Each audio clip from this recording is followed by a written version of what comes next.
Hello and welcome. Lincolnshire is located about midway down the UK east coast and takes the brunt of the northeasterly wind across the North Sea.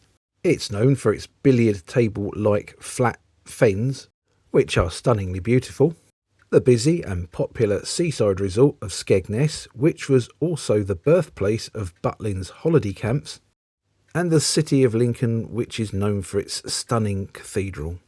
The national bus company operator for the area was, strangely enough, called Lincolnshire Road Car Company Limited.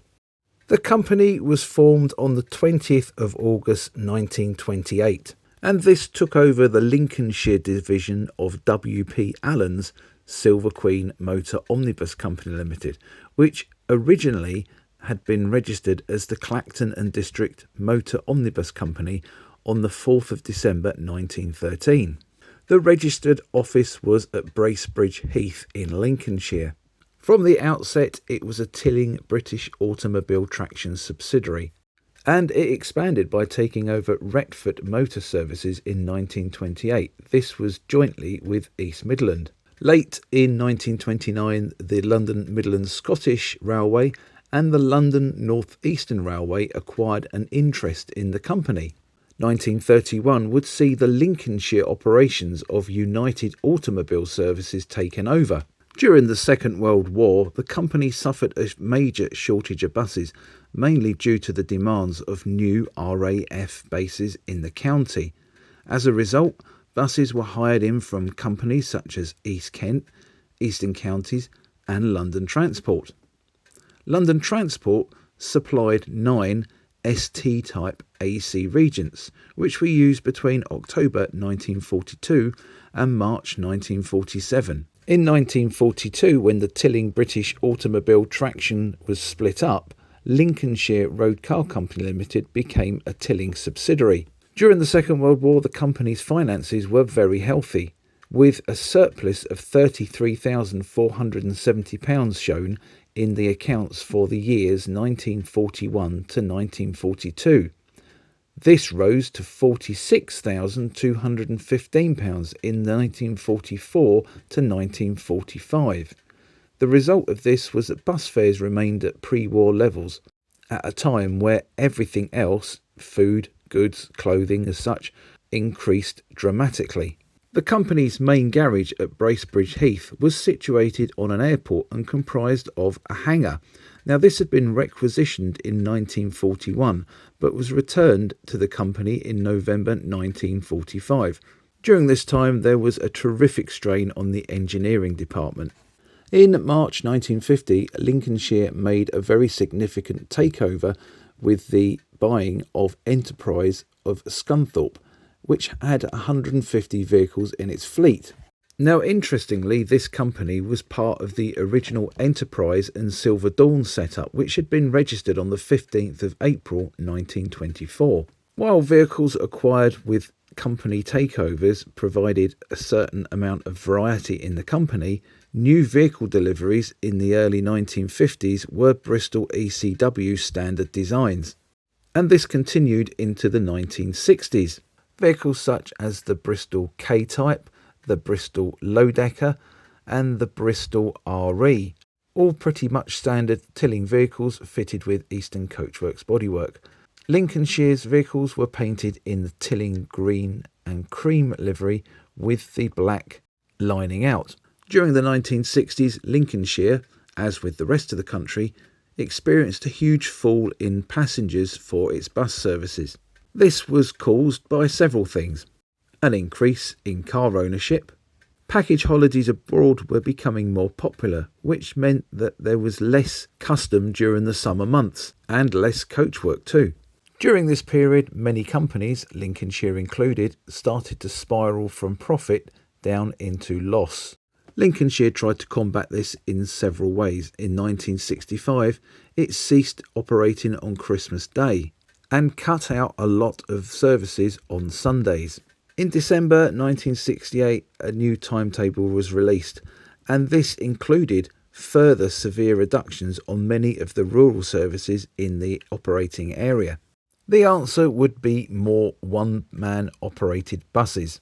The trade unions had fought this for many years with fears of job losses to the conductors, but by September 1969, negotiation with the unions were at an advanced stage and looked like they would soon be completed. The one-man operation scheme was expected to save the company £56,000 in a full year, and it was finally agreed on in September 1971. On the 3rd of January 1972, 2 Bristol RELLs and 3 Bristol VRTs were suitably equipped and entered service at Lincoln, and all new buses which were delivered after January 1972 were fitted for one-man operation as standard. Slightly before this would see the birth of the National Bus Company, following the government passing the Transport Act of 1968.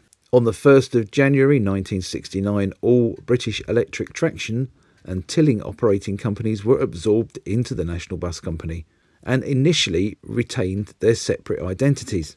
In 1972, though, all that was to change when the scheme of corporate liveries was launched by the NBC. Lincolnshire chose National Bus Company Leaf Green, which was normally the natural choice for a company that had been operating in Tilling Green. During the 1970s, the finances continued to take a bit of a battering.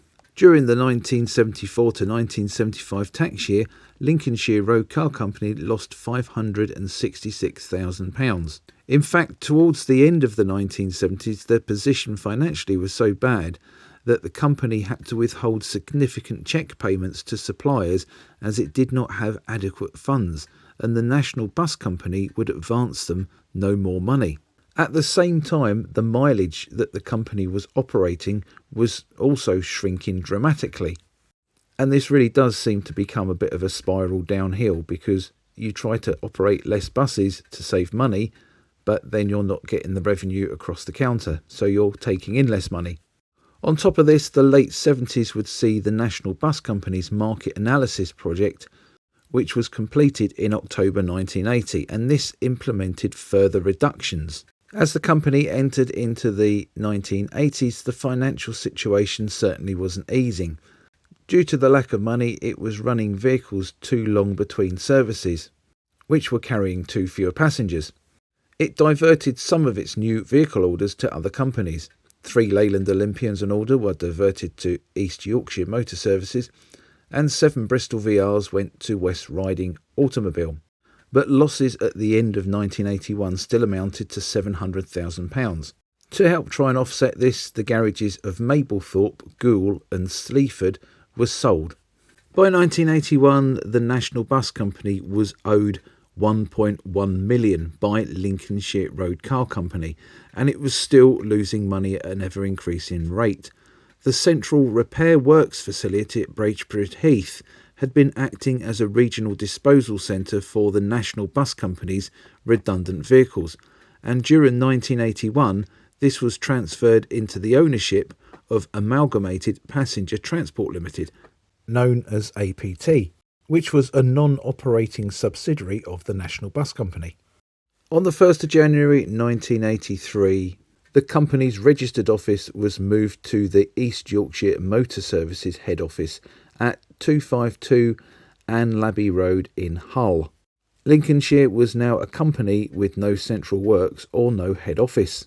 Unfortunately, APT was not a success, and this finally closed in October 1984. And a new workshop stores and spares system was integrated with the East Yorkshire Motor Services system, and this opened at Scunthorpe.